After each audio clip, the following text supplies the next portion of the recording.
story of hope. Shannon. Good evening.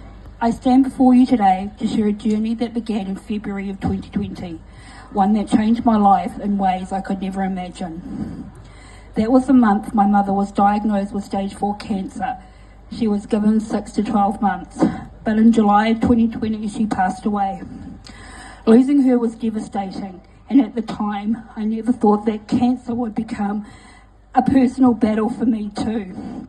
She chose not to fight her cancer, and at the time I didn't understand why until I had to fight this myself. Fast forward to April of 2024, I began struggling to eat.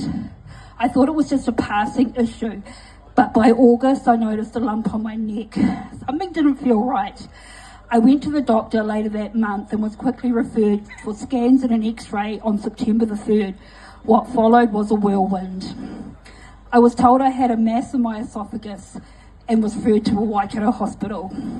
Then on September the 5th, I couldn't even swallow water. That's when I knew this was serious. I went to the ER and was admitted for a week.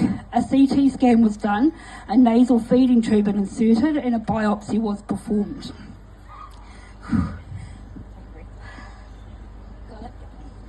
On September the 8th, I heard the words that no one wants to hear. You have cancer. To cope, I gave my tumour a name, Larry. It felt easier to face something with a name as if it was an opponent I could fight. I was sent home with a feeding machine, which I called Seymour, and waited for my PET scan. The road wasn't smooth. I was admitted back to the hospital when my feeding tube got blocked and had to be replaced. On October the 9th, I had my PET scan, and about a week later, I got the results. Stage 3 cancer with local spread.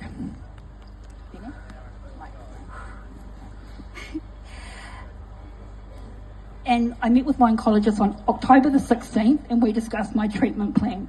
5 weeks of radiation, 6 rounds of chemo. I was explained the side effects and that I could expect, and decided that side effects were not an option for me. I was not going to allow them to interrupt my fight against Larry. The next few weeks were full of procedures. On October the 22nd, I was admitted again for a rig tube insertion and another biopsy for a lump on my chin. Thankfully, this was not cancer. On October the 29th, I had a PICC line put in. That was an interesting experience. It allowed me to watch this get inserted, and we had a lot of laughs on the team that day. Then on October the 30th, the real fight started, chemo and radiation. Excuse me. Radiation was going to be every Monday to Friday for the next 5 weeks. It was a lot. The team at Waikato were amazing. We had many laughs, and they always made sure Fleetwood Mac was playing for me to sing along to. The whole time I was on that machine, I was imagining Larry getting blasted like Luke Skywalker when he blew up the Death Star. Chemo was done every 2 weeks.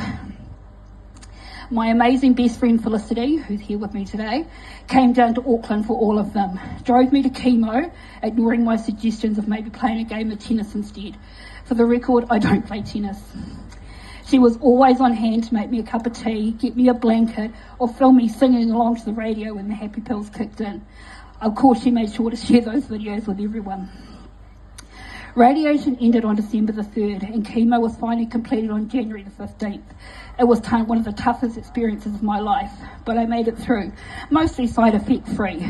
I had a constant furry companion with me at all times, my best boy Ziggy. He would keep me company on the nights when I couldn't sleep, and was always available for snuggles and tell me when it was time for bed. Through this journey, I've been surrounded by incredible support. The Cancer Society have been amazing. They helped me understand my diagnosis and all the resources available to me. In particular, Karen, somewhere over there, has been a guiding light, explaining everything to me that I could access. On days when I was too exhausted to drive, their transport service was a lifeline. I've also taken part in Look Good, Feel Good. This was an amazing course that I highly recommend. The support group has also been invaluable. Having people who truly understand what my journey has been has made it all the difference. The strength, encouragement, and shared experiences have kept me going. When we always have a laugh and stories are shared. A few tears have been shed, but that is what has made me feel the most normal. And the cake's also really good. Cancer is a battle that nobody fights alone. I am standing here today because of the unwavering support of my medical team, my loved ones, and the incredible organisations that have helped people like me every single day. This journey has tested me in ways I would never imagine. It has shown me the depth of human kindness, the power of perseverance, and the importance of community. I stand here today grateful for every person that's been a part of this fight. To anyone facing a similar battle, know that you are not alone. There is hope, there is support, and there is strength within you that you may not even realise. For those who have faced this battle, for those still fighting, and for those who love them, hope is more than just a word. It's a light in the darkness, a promise of tomorrow, and a reminder that we are more than our struggles. Cancer takes many things. It challenges our bodies, our emotions, our sense of security. It can bring real fear, pain, and uncertainty. But cancer does not define us. We are not just survivors, we are warriors. And what keeps us going, even in the hardest moments, is hope. Hope is in the first breath you take after hearing the word remission.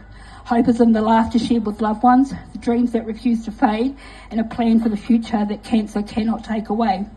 Hope is in the doctors, the researchers, and the medical advances that choose to change lives. Hope is also in the simple moments, the quiet strength of holding a hand, the courage to take one more step, and the gratitude of a new day. It's in the lessons learned, the wisdom gained, and the love that grows, even in the face of hardship. To those who have fought cancer, your journey is a testament to resilience. Those who are still fighting, know that you are not alone. To the families, friends and caregivers, your love and support is the greatest gifts of all. Cancer is a chapter, it is not the whole story. And as long as we hold on to hope, we continue to write new pages filled with strength and love. So let us stand together today, not in fear, but in hope. Let us believe in healing and new beginnings and the endless possibilities that await, because after cancer, there is so much more to live for. Thank you. Thank you, Shannon. It's incredibly brave to stand up here and share your very personal story. Thank you, Josh and Lani, for also taking part in our candlelight ceremony this evening. Again, it's a very brave thing to do, to walk that track and remember your loved ones. Now, I'd like to ask everyone, we're going to observe a minute's silence. We're going to remember those that we have loved and lost to cancer, and to honour those that are still on their journey. So please, everyone, 1 minute of silence.